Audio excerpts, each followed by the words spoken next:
আজকের গল্পটা শুনবেন না যদি আপনার ঘরের জানালা খোলা থাকে, যদি আপনার বাসা নদীর কাছে হয়, যদি আপনার পুরনো দাদু দিদিমা কখনো বলে থাকেন ওই নদীর ধারে কবর দেওয়া যায় না। কারণ ওই কবরগুলো কখনো শান্তি চায় না, ওরা জেগে থাকে, ওরা ডাকে, আর যে ডাক শোনে সে ফেরে না। এই হল নদীর ধারের কবরস্থান। নদীর ধারের কবরস্থান। গ্রামের নাম কেউ ঠিকমতো বলতে পারে না। কেউ বলে মাটিয়াডাঙ্গা, কেউ বলে নোয়াখল, আবার কেউ বলে ভূতের ঘাট। কিন্তু আসলে গ্রামটার নাম কখনো ছিল না। নাম দেওয়ার মতো লোক সেখানে বেশিদিন টিকে নাই।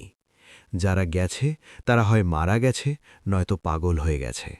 আর যারা এখনও আছে তারা কথা বলে না, শুধু চোখ গোল করে নদীর দিকে তাকিয়ে থাকে।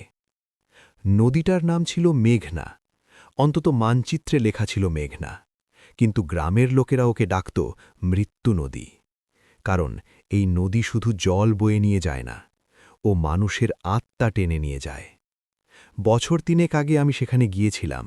আমার নাম রাফি, আমি ফটোগ্রাফার, ডকুমেন্টারি শ্যুট করি, মূলত অপ্রচলিত ঐতিহ্য, পরিত্যক্ত গ্রাম, অদ্ভুত স্থান।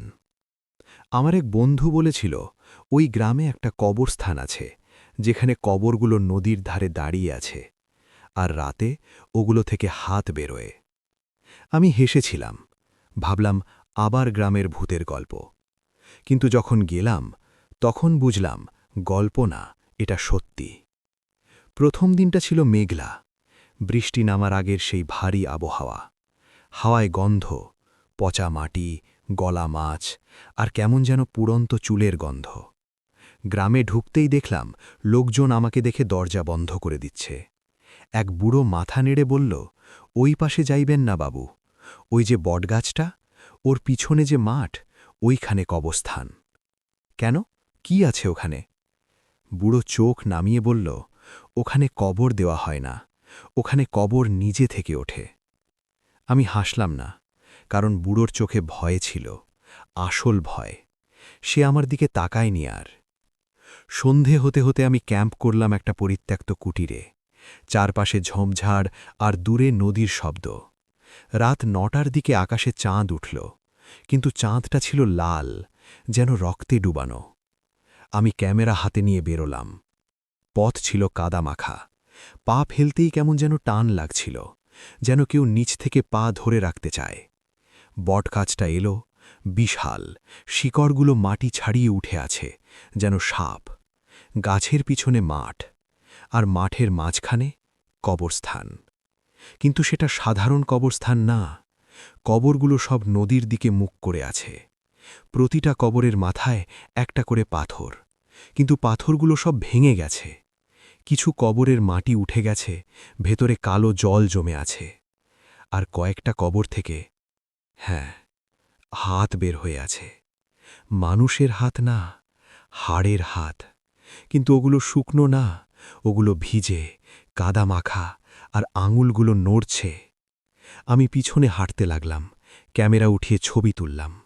ফ্ল্যাশ জ্বলতেই ওয়া একটা শব্দ, মেয়ের মতো, কিন্তু কণ্ঠস্বর না, বরং যেন জলের ভেতর থেকে আসা শব্দ। আমি দৌড় দিলাম, পিছন থেকে শব্দ আসলো, ফিরে আসো। আমি দৌড়ে কুটিরে ঢুকলাম, দরজা বন্ধ করলাম, হাঁপাচ্ছিলাম। ক্যামেরার স্ক্রিনে ছবি দেখলাম। প্রতিটা কবরের উপর একটা করে মুখ, সব মুখই মেয়েদের। চোখ নেই, শুধু কালো গর্ত, আর মুখগুলো সব আমার দিকে তাকিয়ে। পরদিন সকালে আমি গ্রামের এক মহিলার সাথে কথা বললাম, নাম ফুলবাই। তিনি বললেন, ওই কবরস্থানে কখনো কবর দেওয়া হয়নি, ওগুলো নিজে থেকে ওঠে। প্রতি বছর একটা করে নতুন কবর ওঠে, আর যে কবরটা ওঠে সেদিন গ্রামের একটা মেয়ে নদীতে ডুবে মারা যায়। কেন মেয়ে? কারণ ওই নদীর ভূত এক মেয়ে, নাম ছিল মীরা। বছর ১.৫ আগেও বিয়ে হয়েছিল, কিন্তু স্বামী ওকে নদীতে ঠেলে দিয়েছিল। বলেছিল, তুই জাদু করি, তোর মুখ দেখলে গ্রামে মহামারী আসে। মীরা ডুবে গেল, কিন্তু ও মরেনি, ও নদীর মধ্যে জেগে উঠল। আর তখন থেকে প্রতি বছর ও একটা করে মেয়েকে নিয়ে যায়, যাতে ও একা না থাকে। কবরগুলো ওদের। ওরা কবরে থাকে না, ওরা কবরে আটকা পড়ে আছে। ওরা চায় বের হতে, ওরা চায় আরেকজনকে টেনে নিয়ে আসতে। আমি জিজ্ঞেস করলাম, মীরার কবর কোথায়? ফুলবাই চুপ করে গেলেন, তারপর ধীরে বললেন, ওর কবর নাই। ও নদীর ভেতরেই কবর, আর ওই কবরস্থান ও নদীর প্রতিচ্ছবি। সেদিন রাতে আমি আবার কবরস্থানে গেলাম। এবার আমি একটা রেকর্ডার নিয়ে গেলাম। কবরস্থানে ঢুকতেই দেখলাম একটা নতুন কবর উঠছে। মাটি ফুলছে, যেন কেউ ভেতর থেকে ঠেলছে। আমি ক্যামেরা রেখে রেকর্ডার চালু করলাম। হঠাৎ, তুমি কেন এলে? পিছন থেকে কণ্ঠস্বর। আমি ঘুরে দেখি, এক মেয়ে দাঁড়িয়ে, ভিজে শাড়ি, চুল মুখে লেগে আছে, চোখ দুটো কালো গর্ত। তুমি মীরা? না, মেয়েটা বলল, আমি সুমি। গত বছর আমি ডুবে গেছি, এখন আমি এখানে আটকা পড়ে আছি। তুমি আমাকে বাঁচাতে পারো। কিভাবে? তুমি আমার জায়গায় থাকো, তুমি নদীতে ডুবে যাও, তাহলে আমি মুক্ত হব। আমি পিছনে হাঁটতে লাগলাম। না, আমি পারব না।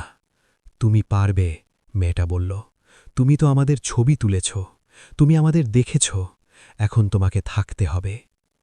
আমি দৌড় দিলাম। পিছন থেকে হাসির শব্দ, অসংখ্য মেয়ের হাসি। কুটিরে ঢুকে আমি দরজা বন্ধ করলাম।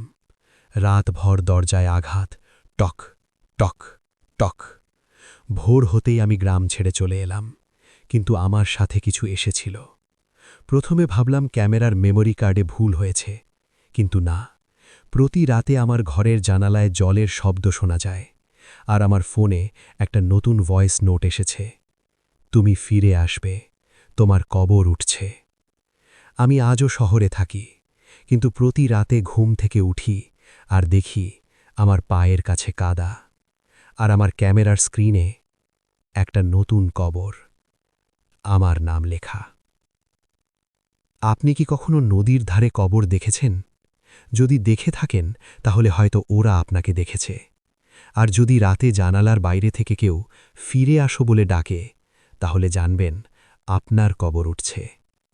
ধন্যবাদ আমার চ্যানেলটি দেখার জন্য। ভুলবেন না সাবস্ক্রাইব করুন, বেল আইকন চাপুন, কারণ পরের গল্পটা হয়তো আপনার নিজের হবে।